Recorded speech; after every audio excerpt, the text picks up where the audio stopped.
Hello, Rob McNeilly here again, and this is the fourth video in our series about coaching for solutions and coaching in general.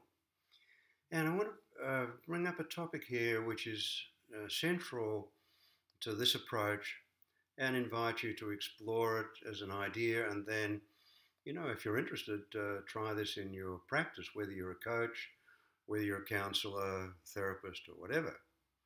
And I want to make a distinction between two quite separate conversations that can happen in therapy and counseling and in coaching. The first way that people can present and talk about their issues and therapists can respond is in response to the question, what's wrong here? Typically, people come for help because something's wrong.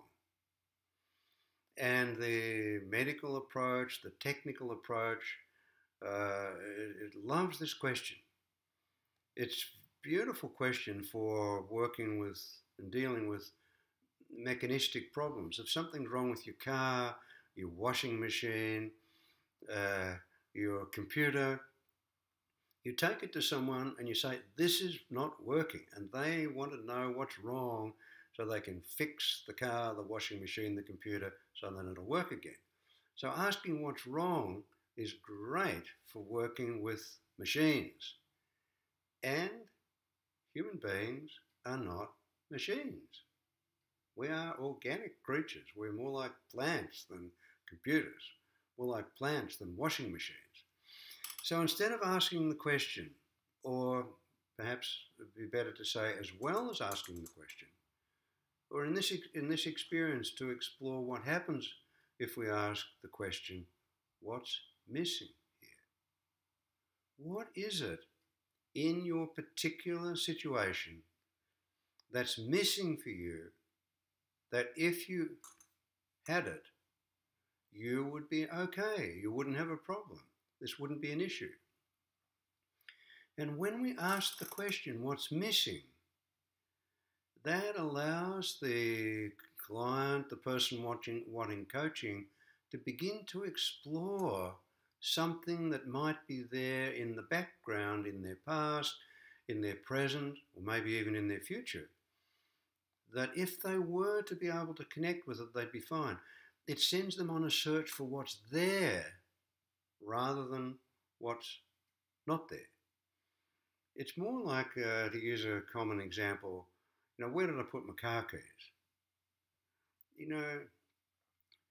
If we say, I can't remember where I put my car keys, that doesn't need treatment. It just means that we need to look for it, and guess what? The car keys are always exactly where we put them, unless someone's moved them, of course. But in general, they are where we put them. And all we need to do is to look around and discover where we put them. And as soon as we've found where we put them, there we are, we've got them, no problem. So coaching for solutions follows that question, what's missing here, like the car keys, something that's there that we have overlooked, we've become disconnected, we don't know where to find it. So then we can, as a coach, help a coachee, help the client to explore. We can be there with them, helping to explore what's there that they've got out of touch with, that they've forgotten, that they've misplaced, that they've overlooked. And in that way, have the possibility of them finding what it is that's missing so that they've got it and so that they're up and running. In the same way that when we find the car keys, we can get in the car and go.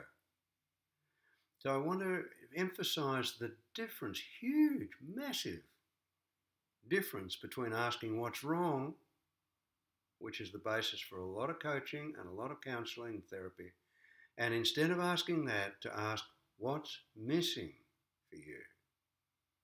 It's a way more positive approach, and it leads frequently, expectedly, routinely to a more effective process so that everybody's happy.